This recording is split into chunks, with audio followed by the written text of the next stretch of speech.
dousing fires on multiple fronts, the explosion at the power station and yet another cable theft incident, this time in Roodepoort. Leaving hundreds without power for days, the city says contingency plans are in place. Cables were cut during load shedding.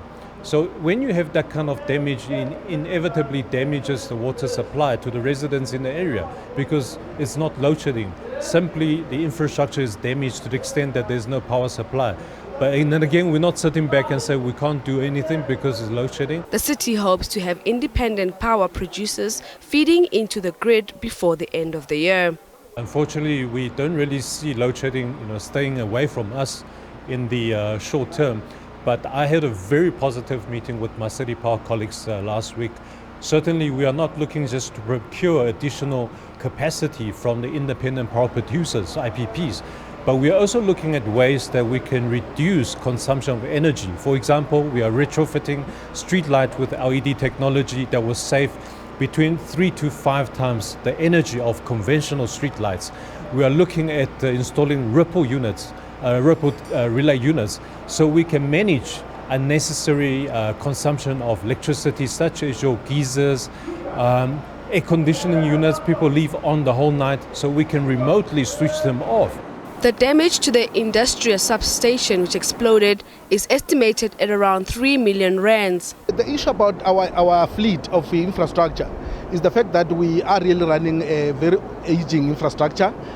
Probably almost about 80% of our infrastructure is old, so it needs to be replaced or revamped. But we can still run with some of it due to maintenance. But with load shedding, it means that even that maintenance is actually not being done because of the dangers that are involved during load shedding, and also because you cannot switch people off for 8 hours and load shed them for another 4 hours. So it means 12 hours, or the whole 12 hours they won't have electricity.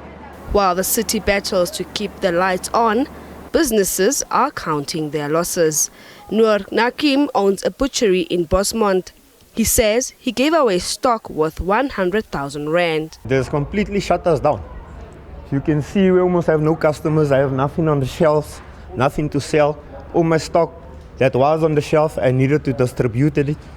So, before it gets rotten, rather people eat it and then throwing it away.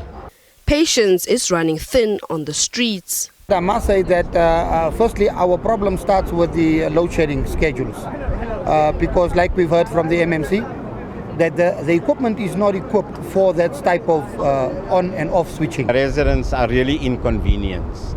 It has a detrimental effect on the community per se. It has an effect on the schools within the community. It has an effect on the businesses within the community. Apart from all my meat and cold foods that has gone off, I've got a 3-month-old baby, no water, hot water to feed the baby. My business here, I'm behind now with 10,000 rand to pay my staff. Eskom has warned that high levels of load shedding were expected for the week.